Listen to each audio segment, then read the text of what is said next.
Morals and Man, Part 3.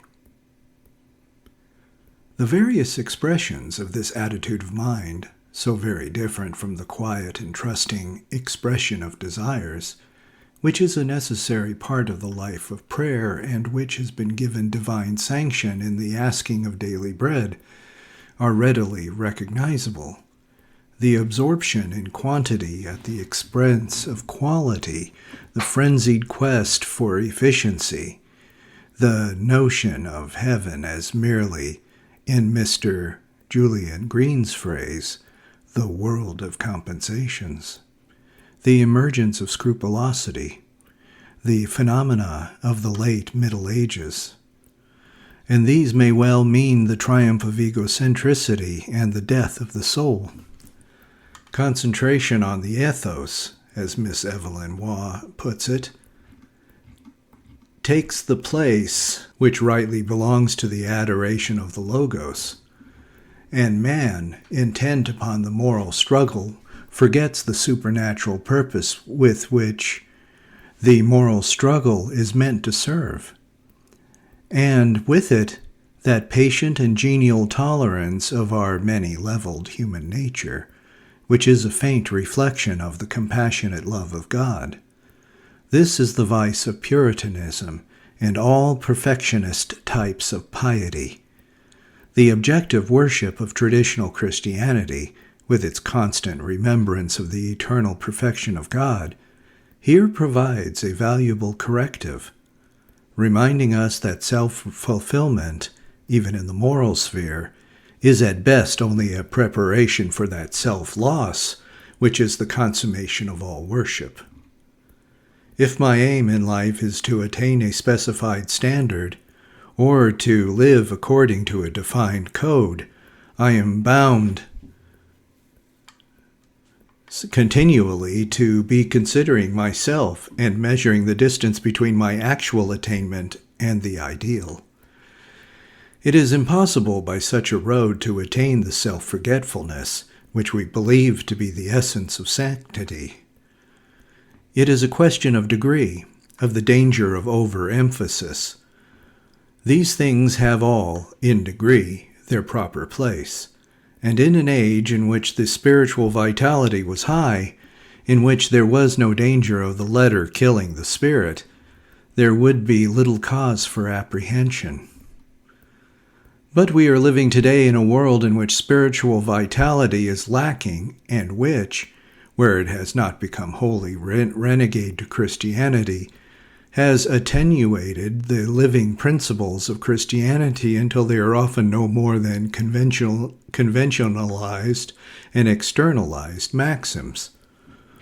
Human life in general becomes more and more a question, on the one hand of external regimentation, whether it be due to dictatorship or to bureaucracy, and on the other, of the triumph of quantity and efficiency and activism over the quality and ultimate values and contemplation. And all this has had, and must have, its effect upon the lives of Christians unless they are on their guard against it. Political and economic encroachments upon personality are more readily recognizable.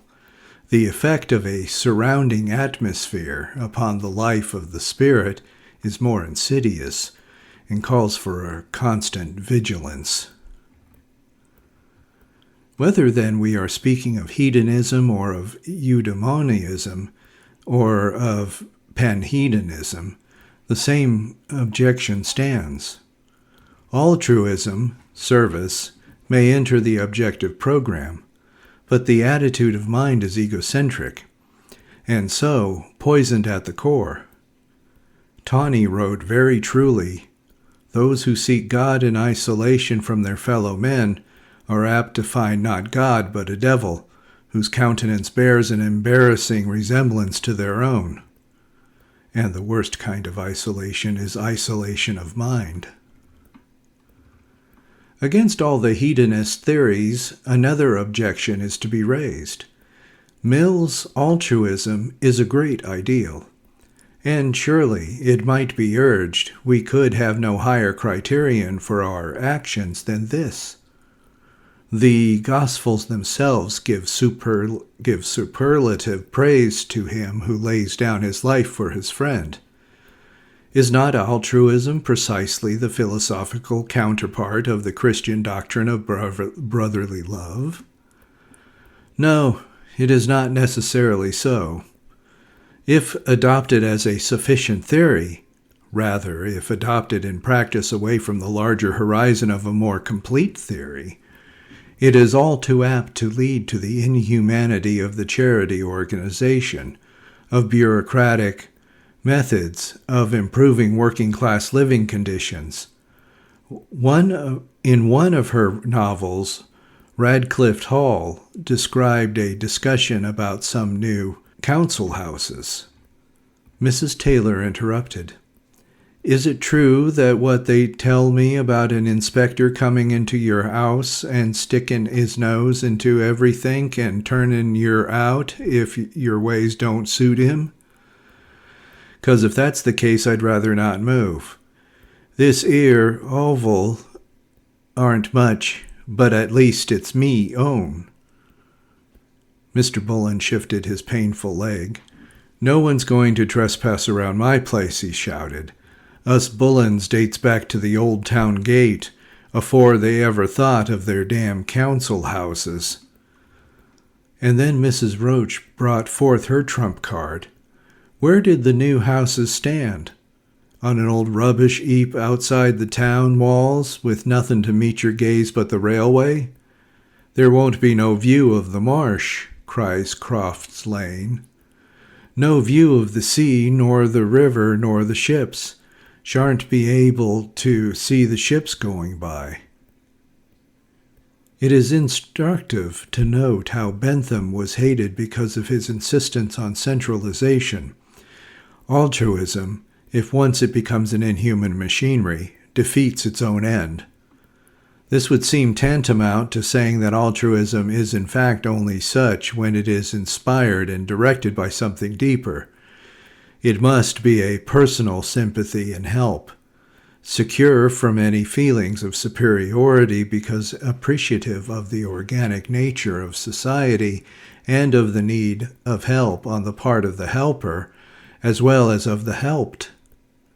The good Bishop Butler made this clear in his treatment of the principle of benevolence. If there be in mankind any disposition to friendship, if there be any such thing as compassion, for compassion is a momentary love, if there be any such thing as the paternal or filial affections, if there be any affection in human nature, the object and end of which is good of another. This is itself benevolence, or the love of another. Here we must surely hold with Sedgwick against the Professor Broad, is emphatically not the idea of the charity organization, but kind affections for a particular individuals. Interpreted in this sense, altruism is saved from one pressing danger, but difficulty is not yet at an end. As Butler himself showed, it must be combined with reasonable self-love, for both forces are inherent in human nature and will not be denied. The world, wrote Ashley, never yet had complete individualism. It will never, I believe, have complete socialism, for the egoistic sentiment is as permanent an element in human nature as the social, and the two principles cannot be united except under a third, higher principle. Further, in order to know what does in fact make for the greatest good of the greatest number, we have need of some criterion. The individual judgment of benefactors has only too often been proved to be at variance with that of the benefited. Eudaimonism is far superior to hedonism, whether egoist or altruist, in that it does at any rate rest upon an objective standard. An ethic whose criterion is mere subjective caprice is no system at all, and this is, in fact, the gravest objection to these theories. Ethics is impossible without absolutes. If there is no absolute right, there is no absolute truth, and therefore no absolute validity for the utilitarian tenet itself. We might, of course, say that the one absolute principle is the pursuit of one's own individual happiness, in whatever that may be thought to consist. But this would immediately fall foul of our ineradicable convictions with regard to the rightness or wrongness of many actions. Murder, for example, would be a right today, wrong tomorrow. Theft would be here a duty, there a crime. If one argued against this, that such convictions were in fact no more than illusions, the result of tradition, heredity, and so forth, still it would remain true that we should be landed in subjectivism, that social life would be liable to become anarchy, and that a science of ethics would be an impossibility, and that truth with goodness would become a meaningless term. It might be objective to this that the moral law of the absolutist himself proves to be on inspection relative. Thou shalt not commit murder. Thou shalt not steal. But a man may, according to the theologians, kill in self-defense, may take what belongs to another if he is starving. And if the theologians explain that then it ceases to be murder or theft, are they not driving back the moral principle to the useless tautology? Killing and theft are wrong when it is wrong to kill and steal. No, the principle which underlies the prohibition of murder is that no one has the right to take life but the author of life, and such others as he may invested with the necessary delegated authority, the state. And on this principle, the killing of a man in self-defense does not impinge. The intention of the act, as St. Thomas points out, is the defense of one's own life. The taking of the aggressors is in effect per accidens, and so it is that it would be murder to kill a man who was merely trying to rob one of one's property. Again, the principle involved in the question of theft is the right of property.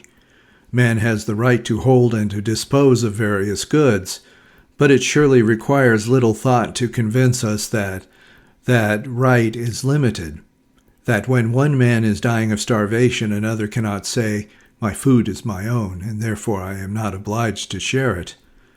The right of property gives way before the right to live.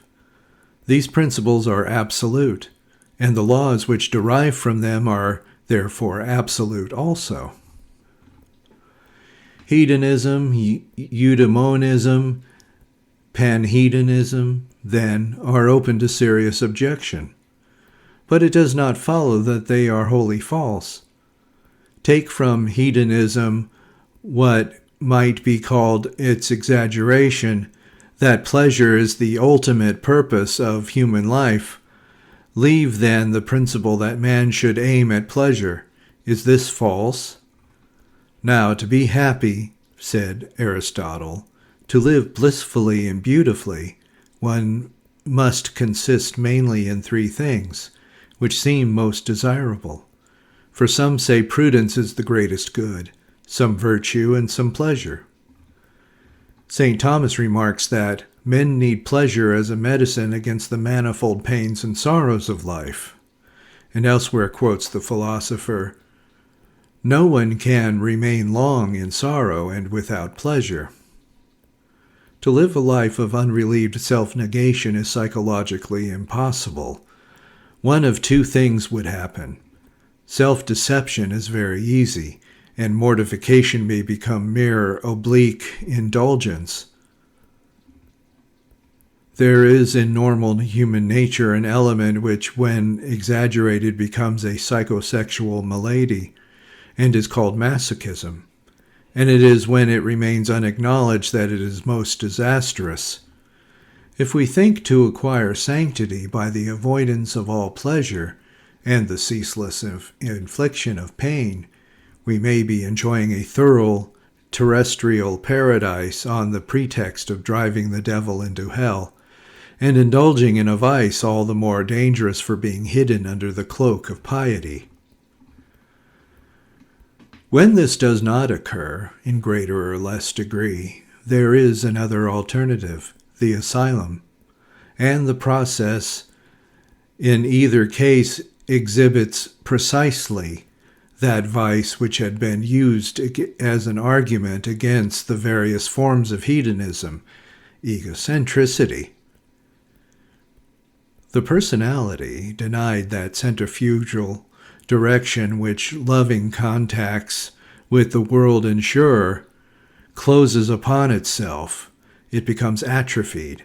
In place of an ever-widening range of appreciation and love and sympathy comes a more and more opaque insensitivity, itself, as St. Thomas remarked, a vice. And an unrelieved self-absorption quickly supervenes. Paphnutius, who rescued Thais from the world, refused the advice of the simple Palemon. I am but a poor sinner, and I know little about men, having passed all my life in this garden with gazelles, little hares, and pigeons. But, in your place, brother Paphnutius, instead of retiring at once into some awful desert, I should take such amusements as are fitting to a monk and a holy abbot. No, the top of the pillar was not large enough to allow the monk to lie at full length, so that he slept with his legs crossed and his head on his breast, and sleep was a more cruel torture to him than his wakeful hours. And then Paul had his vision, and saw 3 demons who, full of joy, prepared to seize that man: pride, lust, and doubt. The temperate man, says St. Thomas, becomes thoroughly smug for the sake of argument, flees pleasure, while boys and beasts, in whom is no virtue, pursue them. Therefore pleasures are in themselves evil and to be avoided. To this he answers with a bluff denial. The temperate man does not flee all pleasures, but only those which are immoderate and not in accordance with reason. And the fact that boys and beasts pursue them does not show them to be universally evil, for there is in these a God-given natural appetite which moves towards that which is congruous to it. Some men have asserted that all pleasures are evil, but this opinion was ill-advised, for no one can live without some sensuous or bodily pleasure, and even those who teach that all pleasures are evil are themselves caught taking their pleasure. Men will be all the more prone to pleasure by force of their example, doctrine being forgotten. For in matters of human activity and passion, where experience is of the greatest value, example is of more influence than words. There is pleasure which is good, when the appetite, whether higher or lower, rests in what is congruous to reason. There is pleasure which is bad, when the appetite rests in what is disconsonant with reason and the law of God. What is unnatural is unlawful.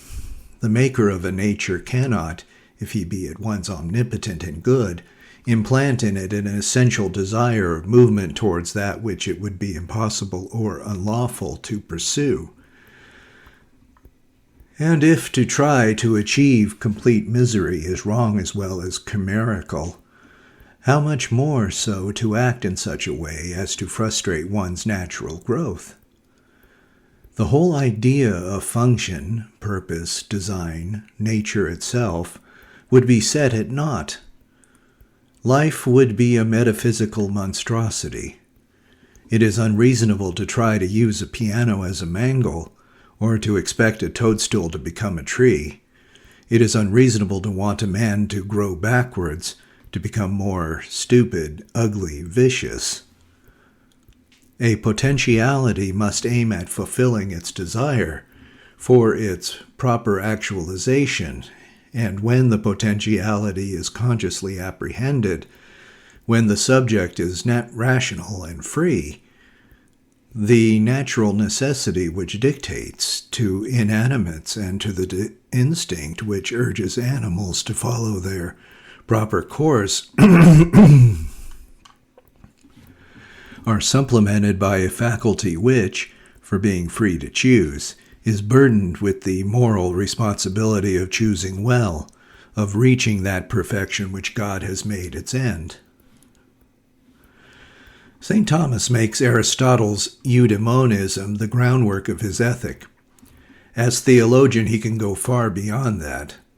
In somewhat chilly ideal of the contemplation of truth as the end of man is transfigured, when the truth is known to be the truth, and the contemplation not abstract but concrete, the closest of all possible unions with a person who is the object of love. And as Aristotle did not banish other perfections from his idea of beatitude, so St. Thomas includes many secondary joys and perfections of the body, mind, and heart, so that it is the potentiality of the nature in its entirety which is thus brought to completion. And as it is this completion that life on earth must be directed, so right action will consist in which it is calculated to bring it about. The companionship of friends is for St. Thomas one of heaven's secondary joys. The phrase exhibits altruism in its due place in the eudaimonist scheme. Wonderful must he be, said Allred of Rivolo, who can afford to do without friends and without love, more wonderful assuredly than God himself. And that altruism, in this sense of personal sympathy, is a part of the good life cannot be questioned. We may not then deny truth to the theories of good under discussion.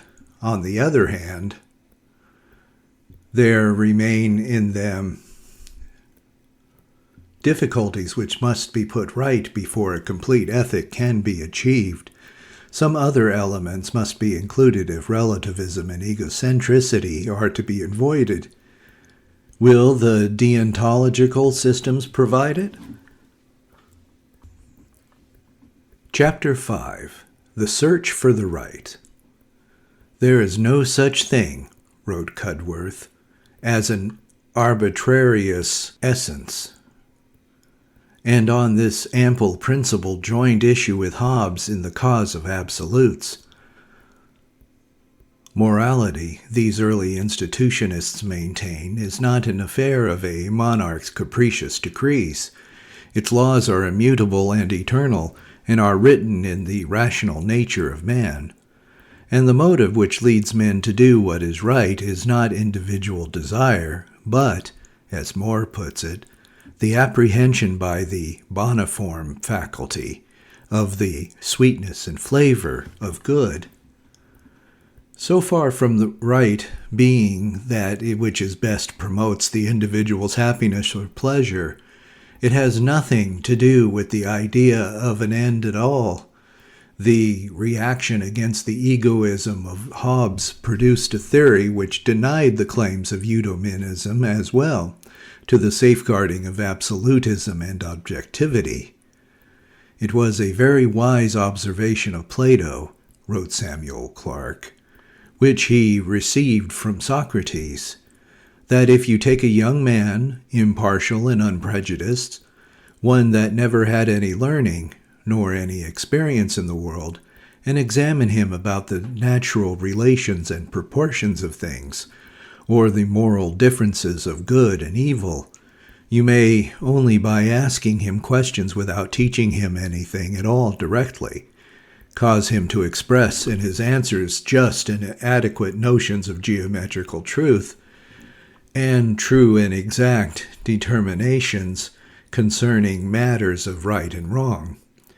from whence he thought that it was to be concluded that all knowledge and learning is nothing but memory, or only a recollecting upon every new occasion what has been before known as a state of pre-existence. In some others, both antients and moderns have concluded that the ideas of all first and simple truths, either natural or moral, are innate and originally impressed or stamped upon the mind. In their inference from observation, the authors of both these opinions seem to be mistaken. But this much it proves unavoidably, that the differences, relations, and proportions of things, both natural and moral, in which all unprejudiced minds must naturally agree, are certain, unalterable, and real in the sense of themselves, and do not at all depend on the variable opinions, fancies, or imaginations of men, prejudiced by education, laws, customs, or evil practices, and also that the mind of man naturally and unavoidably gives its assent as to natural and geometrical truth, so also to the moral differences of things, and to the fitness and reasonableness of the obligation of the everlasting law of righteousness, whenever fairly and plainly proposed. This theory, that there is an absolute right to which action ought to conform without regard to end or consequences, and which is intuitively apprehended by the mind, received a nasty shock in the 19th century when it was discovered that other races had intuition sadly differing from our own. Clarke, indeed, had noted as a possible objection to his view the total ignorance which some whole nations are reported to lie under, of the nature and force of these moral obligations. But this difficulty he was able to dismiss on the ground that ignorance and stupidity are no argument against the certainty of anything, since there are many nations and peoples almost totally ignorant of the plainest mathematical truths, as of the proportion, for example, of a square to a triangle of the same base and height, and yet these truths are such to which the mind cannot but give its assent necessarily and unavoidably as soon as they are distinctly proposed to it. He had, on the other hand, admitted that were there upon earth a nation of rational and considerate persons whose notion concerning moral obligations were universally and directly contrary to what I have hitherto represented, this would be indeed a weighty objection. Unfortunately, it seems that perhaps there was. The difficulty, however, is not insoluble. It is not sufficient to make the entire intuitionist position untenable, and the theory survived in altered form. It persists. Its main tenet from the objective side, that the notion of the right is not derived from that of the good, stretches back into the philosophy of Greece, and has continued throughout the history of thought to oppose the teleological theory.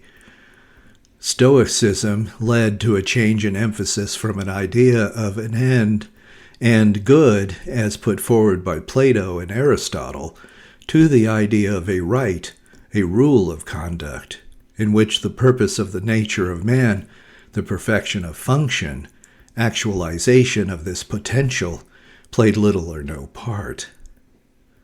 In the Middle Ages, this attitude found expression in the ethics of the voluntarists. Occam, for example, held that the right is arbitrarily determined by the divine will. Man has the commandments, the code of laws, and he has to obey them. His not to reason why. There is no reason why. Intellectualism is at a complete discount, for the good does not depend upon the true. It must surely require but little reflection to convince us of the falsity of this conception. It is inconceivable that, having given creatures a definite nature, with in consequence a definite direction, God should demand of them to act contrary to that nature and that direction, as would be the case, for example, if he were to make lying a duty incumbent upon mankind whose nature is directed towards the discovery of truth. Still less conceivable that, being himself truth, he should demand of men that they should deny truth. But even if this legalist theory is understood in a more acceptable sense, excluding arbitrariness but emphasizing the divine will rather than conformity to nature or reason as reflecting the divine mind, it is still open to objection. Historically, Christian thinkers have sometimes, in fact, tended to emphasize this legalist aspect of the good life, to regard the path of virtue as conformity to a code of laws rather than as a movement towards God and towards perfection in the vision of God. At times, legalism has been accepted as the religion of the masses, while contemplation, the movement towards vision, has been regarded as the preserve of the professional and cloistered contemplative. But the important fact in the present context is that religion will always tend to decay into legalism if the idea of ethics as teleological is obscured. If morals are divorced from dogma, or if dogma is regarded as a set of isolated propositions which it is necessary to accept, but which have no directing effect upon human life and provide no standard for action, if the necessity for worship is explained exclusively in terms of a positive precept, then religion becomes emptied of its content. The Christian life ceases to be a life, a growth, a process, and becomes instead mere conformity to a code. Insufficient legislation will lead, it is supposed, to license, but too much emphasis on legislation may lead to legalism. There is no denying that Christendom has suffered grievously from the legalist spirit. And next, wrote Erasmus, attacking the bad monks in the Praise of Folly, come those that commonly call themselves religious and monks, most false in both titles, when both a great part of them are farthest from religion, and no men swarm thicker in all places than themselves. And of these a great part built so much on their ceremonies and petty traditions of men, that they think one heaven is too poor a reward for so great merit, little dreaming that the time will come when Christ, not regarding any of these trifles, will call them to account for his precept of charity. One shall show ye a large trough full of all kinds of fish, another tumble ye out so many bushels of prayers, another reckon ye so many myriads of fasts, and fetch 'em up again in one dinner by eating till he cracks again. Another produces more bundles of ceremonies than 7 of the stoutest ships would be able to carry. Another brags he has not touched a penny these 60 years without 2 pairs of gloves upon his hand. Another wears a cowl so lined with grease that the poorest tarpaulin would not stoop to take it up. Another will tell he has lived these 55 years like a sponge, continually fastened to the same place. The other is grown hoarse with his daily chanting. Another hath contracted a lethargy by his solitary living, and another the palsy in his tongue for want of speaking. But Christ, interrupting them in their vanities, which otherwise were endless, will ask them, whence this new kind of Jews? I acknowledge one kind of commandment, which is truly mine, and of which I hear nothing. I promised, 'tis true, my father's heritage, and that without parables, not to cowls, old prayers, and fastings, but to the duties of faith and charity. nor can I acknowledge them, at least acknowledge their faults. They that would seem holier than myself, let 'em, if they list, possess of themselves those 165 heavens of Basilides, the heretics' invention, or command them whose foolish traditions they preferred before my precepts, to erect them a new one. When they shall hear these things, and see common ordinary persons preferred before them, with what countenance, think ye, that they will behold one another? The pilgrim's inner progress is in danger of being turned into the pilgrim's external program when the idea of law itself becomes materialized. Law is the perfection of movement. Without it, order and therefore that consonantia or harmony, which is of the elements of beauty, are impossible. But it is law regarding precisely in this sense of order flowing from or consonant with the nature of things as the pattern of their proper perfection, not as an arbitrarily imposed coercion foreign to the nature of things. Ethical theory must have its law as much as logic, but law made to spring from within, law is synonymous with truth demanding realization and action. Springing from within, it is that which makes the difference between the living and the dead. Life, in the greatest Aristotelian definition, is movement from within. When law is the expression of the structure of a thing, the pattern of its growth to perfection and fulfillment, as is the case, for example, with biological laws, then it is life-giving. When it is viewed as mere external regulations, either because it is in fact arbitrary and therefore possibly contranatural, or because emphasis is laid on the imposition and not on the conformity to inner growth, then it tends to be suffocating and to lead to decay and death. It should be emphasized that what is for the moment in question is the attitude of mind from which the law is regarded, rather than the essence of the law itself. We shall have occasion later to notice the difference, stressed by St. Thomas, between the old law and the new.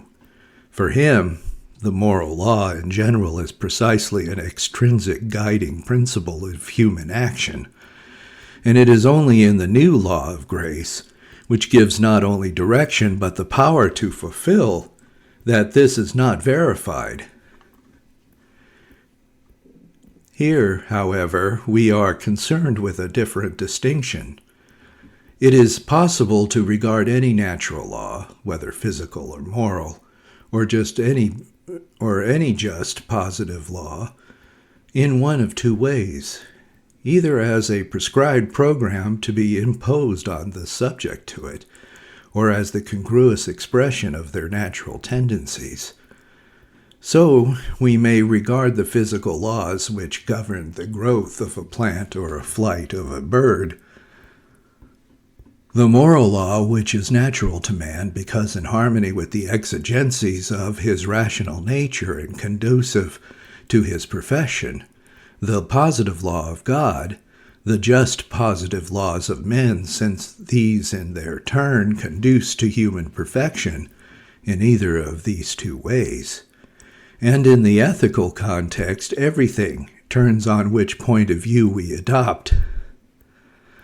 The society in which social laws, supposing them to be just and conducive to the general good, are regarded as externally imposed upon unwilling citizens will be an unhappy society. That in which laws are assimilated, regarded as fitting expressions of the life of the community, will be a happy society. In the same way, if we regard the moral law as a whole exclusively in terms of external imposition attended by sanctions, we shall be in danger of losing our freedom and consequently our morality. If we assimilate it so as to make it the expression of our tendency towards perfection, we shall be free and moral beings. True, religion regards the moral law essentially as external, insofar as it views moral action in terms of obedience to God. But here it is precisely the work of love to assimilate the external and so make it internal. For the external is the will of a personal God, not of an impersonal absolute, and the will of the creature can identify itself with it insofar as the motive force which prompts the obedience is love, and not servile fear. It is in this growth from fear to love, and therefore to the gradual assimilation of law, that progress in this life of the Spirit consists.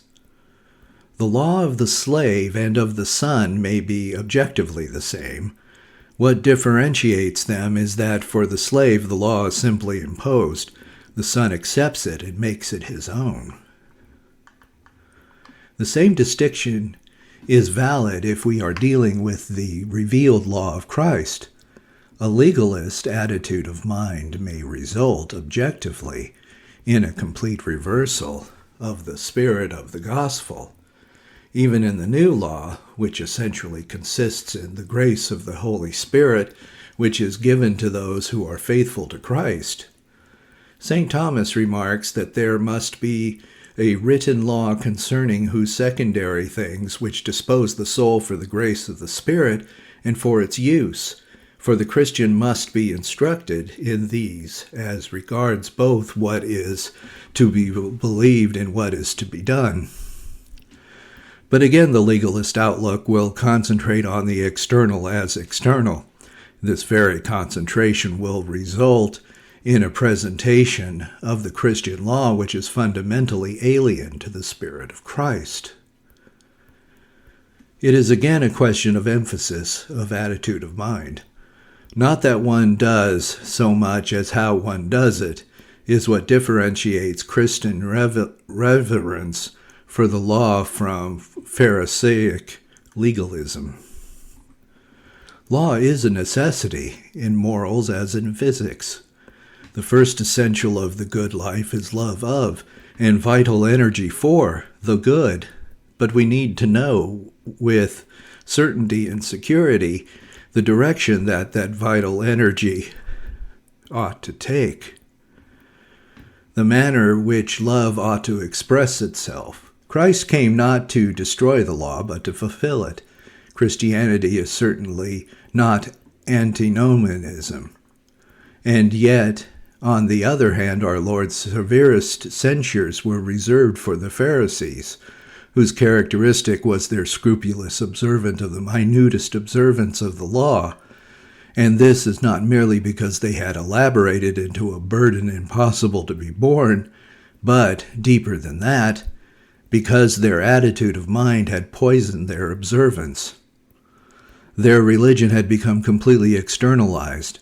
Their ideal consisted solely in achieving material exactitude, and the result is expressed in the parable of the Pharisee and the publican. Hence our Lord's insistence upon inner purity of spirit, and St. Paul's constant antithesis between the spirit and the letter.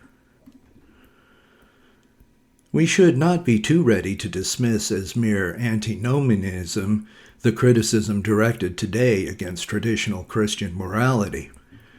There is very often behind such criticism the conviction that morality, as taught by the churches, is a legalist worship of the letter, and alien to the Spirit of Christ, who said of his yoke that it was sweet and light, and to the Spirit of St. Paul, who spoke of the freedom of the sons of God.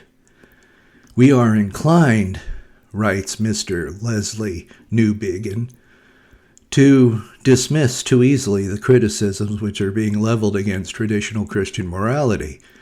We shall correct this danger if we take our bearings by the New Testament. If we do so, we shall find, I believe, that we must listen to them with the utmost seriousness, not merely because they are so powerful and supported and so widely accepted, but for the more important reason that they are in many respects nearer to the New Testament than a great deal of our Christian teaching on the subject. They are in certain respects nearer to Jesus and farther from the Pharisees than we are. They are nearer to Paul, who was accused of setting law at naught, and further from those who so accused him than we are. After all, freedom has been one of the great words of the Christian church in the high moments of its life, and it has meant something. I suggest that if we were more truly in line with the New Testament on this point, we should be hearing less from those who accuse us of binding upon men burdens too heavy to be borne. Our real peril is the reverse of antinomianism. It is Pharisaism. We shall do well to listen to our critics. We shall certainly do well to listen to this statement of the case, for it is only in so far as we have this understanding of the spirit of the gospel, then we can hope to fulfill our duty towards the world. We mustn't go out into the world as if the world were our enemy and we had to conquer it. It is like the poor wounded man on the road to Jericho. It is hungry, and we want to give it something to eat. Thirsty, and we want to give it something to drink. Homeless, and we want to open the door and give it a lodging and a home. It is not an enemy we want to overcome and subdue. We have some glorious thing, some light. We want those outside to share. Like the sunshine. We want it to be theirs as much as ours. The moral law remains a pattern of what we ought to be. Its formulation by divine authority is necessary for us, as the revelation of truths concerning God, which are discoverable by the human mind, is necessary for us. Since, as St. Thomas remarks in his latter context, so many men would otherwise be impeded from attaining the truth, whether by a natural indisposition of temperament for the necessary mental activity, or by the pressure of everyday affairs, or by laziness. And not only in this sense of supplying information, direction, but also as providing a secondary motive for action, supported by sanction. The law is necessary for us in the stages of spiritual growth, prior to the reign within us of charity. The law here guides and restrains as the child is guided and restrained by its parents. Few of us succeed altogether in passing beyond this pupillary state, but sanctity has at least to be aimed at, and sanctity means precisely the substitution for this external restraint of the internal impulsion of charity, for the law then becomes assimilated by the personality. The expression of it, since it is the expression of love. It is to the spiritual man, as Maritain has remarked, that one can say, ama et fac quod vis. If you love, you may do what you will, for you will never hurt love. And until that state is reached, the important thing is to distinguish law from legalism. That is, to recognize the danger of emphasizing law in the sense of external regulation over love, and so of forgetting that obedience in that sense ought finally to give way to the vital obedience which is coincident with the intrinsically determined expression of love. For St. Thomas, morality is first of all the motus rationalis creature in Deum, the movement of the rational creature towards God. Not man alone, but every creature, as God has its end. It is towards him, as the summum bonum, that all desire and activity tends towards assimilation with him in the imitation of his perfection, which is the compassing of its own. The end of everything is its perfection. The tendency towards God and the goodness he bestows is in every creature. The movement of the universe is a movement in Deum, and a man shares with the rest of creation in this Godward movement. There is, in the Thomist view, no such thing as morality in the ordinary legalist sense. Whereas irrational creatures tend unconsciously or instinctively towards their end, man does so consciously and freely. What is in their case a question of physical necessity becomes in his a question principally of the moral order, the disposition of things according to the judgment and determination of man. Obedience to such an external codification of laws, regarded exclusively as such, can thus be at best only a very secondary element in the good life. And this is verified in the context of the Christian law, to be discussed more fully later, for here it is precisely the function of grace, and grace is that in which the whole virtue of the new law consists.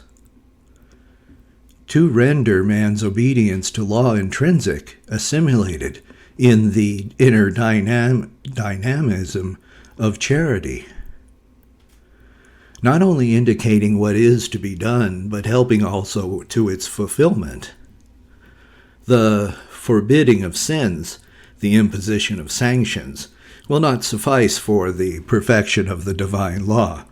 It must make a man wholly fit to share in everlasting happiness, and this can only be done by the grace of the Holy Spirit, whereby that charity which fulfills the law is diffused in our hearts.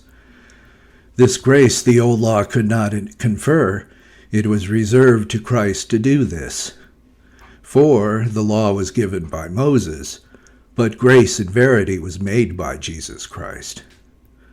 And so the old law is good indeed, but imperfect. As is said in the epistle to the Hebrews, the law brought nothing to perfection.